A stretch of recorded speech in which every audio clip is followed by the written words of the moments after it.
ওনার নাম কাশেম মিয়া। পেশায় উনি ছিলেন একটা হসপিটালে কর্মরত পরিচ্ছন্ন কর্মী। এক রাতে হসপিটালের রাত্রিকালীন ডিউটিতে উনি পড়লেন ভয়ানক এক অলৌকিক ঘটনার মুখোমুখি। আর এমন ভয় পেলেন যে ভয়ে উনি সেই চাকরিটাই ছাড়তে বাধ্য হলেন। ম্যাড মেমোরিজের আজকের 82 নম্বর এপিসোডে সেই ঘটনাই শুনতে যাচ্ছেন আজ। সাথে আমি জুয়েল। আরও একবার আপনাকে স্বাগত জানাচ্ছি। আশা করি আপনি ভালো আছেন। আজকের ঘটনাটা আমাদের সাথে শেয়ার করলো আমার বন্ধু বিকাশ দাস। আর ঘটনাটাও যার কাছ থেকে কালেক্ট করলো উনি হচ্ছেন আজকের এই ঘটনার মূল চরিত্র, জনাব কাশেম মিয়া। ধন্যবাদ জানাচ্ছি বন্ধু বিকাশ ও জনাব কাশেম মিয়াকে আজকের এই ঘটনাটা ম্যাড মেমোরিজের সাথে শেয়ার করার জন্য। চাইলে আপনিও শেয়ার করতে পারেন আপনার জীবনে ঘটে যাওয়া যে কোনো স্মরণীয় ঘটনা, আর তা পাঠান madmemories@gmail.com বা ফেসবুক পেজে। আর শুনুন নতুন নতুন ঘটনা প্রতি শুক্রবার ঠিক রাত 9টায়। চ্যানেলটি যদি আপনার ভালো লাগে লাইক, কমেন্ট, শেয়ার আর সাবস্ক্রাইব করে পাশে থাকুন। তাহলে চলুন আজকের ঘটনায়। 2008 থেকে 2013 এই মোট 5 বছর আমি ক্লিনার পদে কর্মরত ছিলাম যশোরের একটা হসপিটালে। সঙ্গত কারণেই সেই হসপিটালের নামটা প্রকাশ করা যাচ্ছে না। চাকরিটা ভালোই চলছিল। হসপিটাল কর্তৃপক্ষ সহ রোগীদের সাথে আমার ছিল বেশ ভালো সম্পর্ক। এছাড়া বেতন যা পেতাম ভালোই চলছিল। তার উপর আমার কিছু বাড়তি ইনকামেরও ব্যবস্থা ছিল। না চাইলেও রোগীরা খুশি হয়ে যেই টাকা দিতেন দেখা যেত বেতনের টাকা থেকেও সেই টাকার পরিমাণ অনেকটাই বেশি। তাই চাকরিটা ছাড়ার আমার কোনোই ইচ্ছে ছিল না। কিন্তু সে রাতের ভয়টা এমনভাবে জেঁকে ধরল যে এক পর্যায়ে চাকরিটা আমাকে ছাড়তেই হলো। হসপিটালটা ছিল বিশাল বাউন্ডারির একেবারে মধ্যখানে 3 তলা বিশিষ্ট। বিল্ডিংয়ের প্রথম ও দ্বিতীয় তলা ছিল রোগীদের জন্য বরাদ্দ, আর তৃতীয় তলা ছিল ডক্টরদের বসার রুম, ম্যাটারনিটি ওয়ার্ড, আর ছিল বড় একটা ডাম্পিং রুম, যেখানটায় হসপিটালের সকল প্রকার ভাঙাচুরা বা বাড়তি আসবাবপত্র রাখা হতো, যেমন চেয়ার, টেবিল, রোগীদের বিছানা সহ যাবতীয় অব্যবহৃত জিনিসপাতি। হসপিটালের প্রথম এবং দ্বিতীয় তলার বিভিন্ন ইউনিটে আমার কাজের অভিজ্ঞতা আছে। একদিন ডাক পড়ল তৃতীয় তলায়। সেই প্রথম দিন তৃতীয় তলার পরিচ্ছন্ন কর্মীটা ছুটিতে থাকার জন্য। প্রথম দিনেই খেয়াল করলাম হসপিটালের ডিউটির জন্য তৃতীয় তলায় হচ্ছে সবথেকে আরামদায়ক একটা জায়গা। কারণ নিচের ওয়ার্ডগুলোতে প্রতিনিয়ত লোক সমাগম আর চলাচলের জন্য সবসময় পরিষ্কারের উপর রাখতে হয়। একটু দম ফেলার জন্য সময় পাওয়া যেত না, ভীষণ কষ্ট হতো। যেহেতু তৃতীয় তলায় বেশিরভাগই ডাক্তারদের রুম, সকালবেলা একবার ঝাড় দিয়ে মুছে দিলেই হলো, আর দরকার পড়তো না। বাকি থাকলেও ম্যাটারনিটি ওয়ার্ড। সেই ম্যাটারনিটি ওয়ার্ডের মধ্যে কর্মরত থাকতো একজন মহিলা পরিচ্ছন্ন কর্মী। মহিলাটি ম্যাটারনিটি ওয়ার্ডের যাবতীয় ময়লা আবর্জনা বাইরে এক জায়গায় জড়ো করে রাখতো, আর আমার কাজ হলো ঘন্টা পর পর তা ফেলে দিয়ে আসা। এছাড়া আর কোনো কাজই থাকতো না আমার।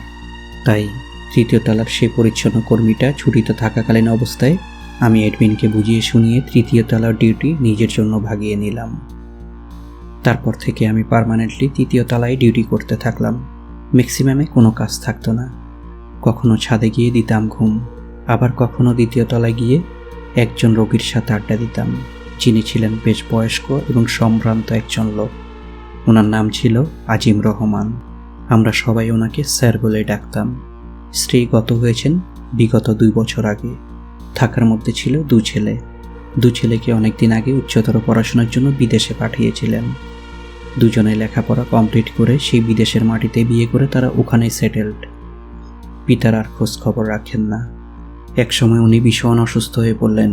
ওনার অসুস্থতার জন্য ওনার এক ছোট ভাই এসে ওনাকে রেখে যান এই হসপিটালে।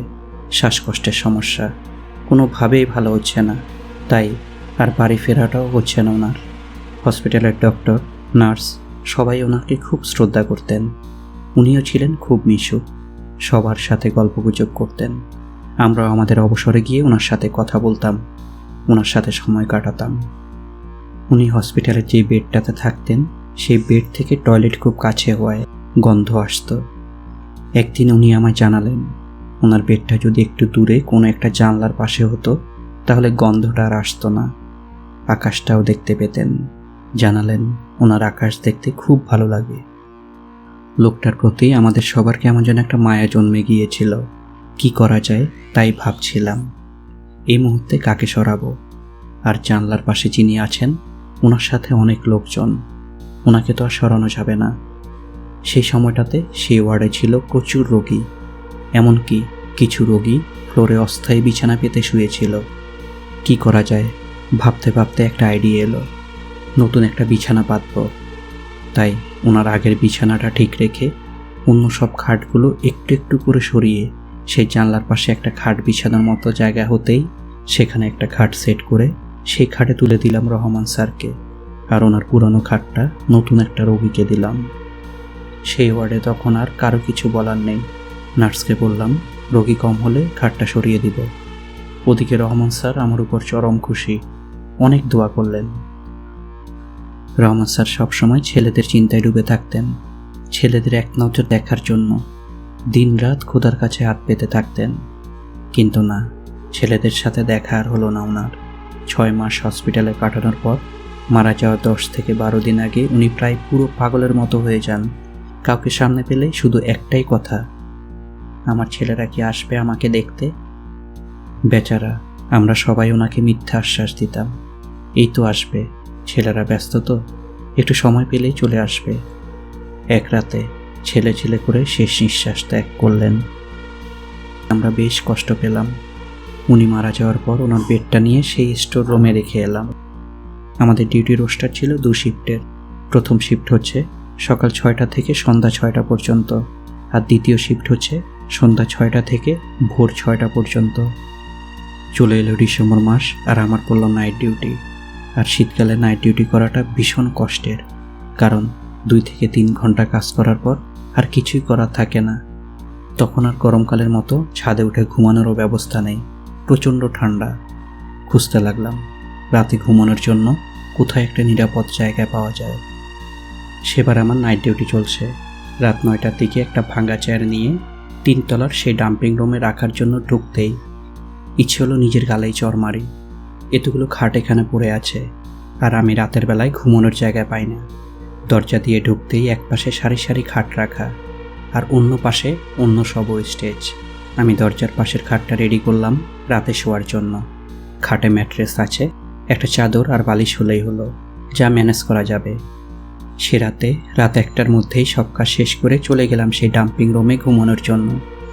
সাথে আনা চাদর আর বালিশ বিছিয়ে দরজাটা একটু আপচে শুয়ে পড়লাম সেই খাটটায়। দরজার ফাঁক দিয়ে বাইরে থেকে আলো আসছে। রুমটার মধ্যে কেমন যেন একটা আধো আলোর খেলা। এছাড়া রুমটার মধ্যে কেমন যেন একটা পুরনো পুরনো গন্ধ, নানা প্রকারের ওষুধ, ধুলাবালি আর কেমন যেন একটা ভদকা গন্ধ। এতেও তেমন কোনো সমস্যা নেই আমার, কিছুক্ষণের মধ্যেই ঘুম। রাত প্রায় 2টার সময় হঠাৎ কারো যেন কাশির শব্দ ভেসে এলো আমার কানে। ঘুমের মধ্যেই শুনতে পেলাম। পাত্তা দিলাম না, আমি আবারও ঘুমের দেশে। কিন্তু আবারও সেই কাশির শব্দ শুনতে পেলাম বেশ জোরে জোরে। মনে হচ্ছে যেন আমার আশেপাশে কেউ শুয়ে আছে, সাথে লম্বা লম্বা শ্বাস নেওয়ার শব্দ। এমন অবস্থা যেন লোকটা শ্বাসকষ্টে মারা যায়। এবার কিন্তু আমার ঘুমটা পুরো উদাও। শব্দটা কোথা থেকে আসছে? 3য় তলায় তো কোনো পুরুষ রোগী নেই। চোখ বন্ধ করেই শব্দটার উৎস খুঁজছি। এমন সময় হঠাৎ মনে হলো যেন আমার পাশের খাটটা থেকে জোরে জোরে কাশি আর জোরে জোরে শ্বাস প্রশ্বাস নেওয়ার শব্দটা আসছে।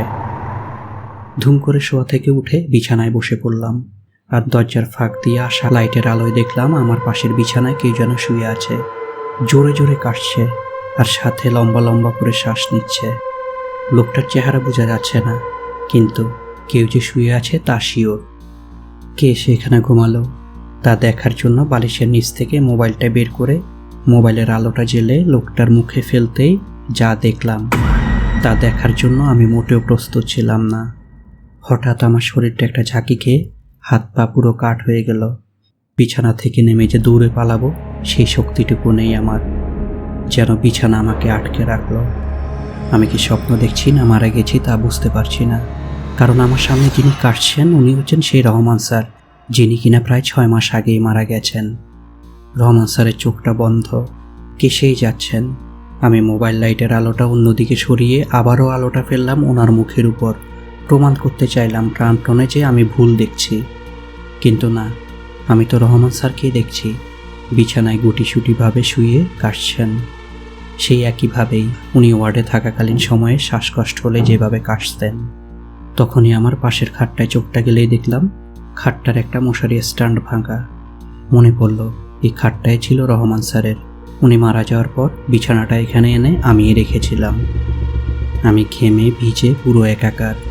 মনের অবস্থাটা বোঝানো কোনোভাবেই সম্ভব না। খোদাকে স্মরণ করতে করতে বিছানা থেকে নেমে দিলাম দৌড় দরজার দিকে। এমন সময় রহমান স্যারের বিছানাটা একটা শব্দ করে উঠল। মনে হলো যেন উনি শোয়া থেকে উঠছেন। এবার আমার ভাগ্যে কি জুটবে? যদি উনি আমায় ধরে ফেলেন, আমাকে কোনো আক্রমণ করে বসবেন না তো? মনে প্রাণে মুক্তি চাচ্ছি এই অবস্থা থেকে। আমার শরীরের শেষ বিন্দু শক্তি প্রয়োগ করলাম দরজাটার কাছে পৌঁছানোর। দরজাটা প্রায় খুলব, এমন সময় হঠাৎ পেছন থেকে রহমান স্যারের কণ্ঠটা শুনতে পেলাম। উনি আমায় বললেন, কাশেম, আমার ছেলেরা কি আসবে আমায় দেখতে? এবার কিন্তু আমি পুরোপুরি হিতে জ্ঞান হারিয়ে জোরে জোরে চিৎকার করে দৌড় দিলাম ম্যাটার্নিটি ওয়ার্ডের দিকে। তারপর আর কিছু মনে নেই। জ্বর নিয়ে সেই হসপিটালের বিছানায় পড়েছিলাম অনেক দিন। তারপর সুস্থ হলেও সেই চাকরিটা আর করতে পারলাম না, কারণ সেই হসপিটালে গেলেই মনে পড়ে সেই ভয়ানক রাতের কথা। আর সব সময় যেন রহমান স্যারের চেহারাটা ভেসে উঠে চোখের সামনে।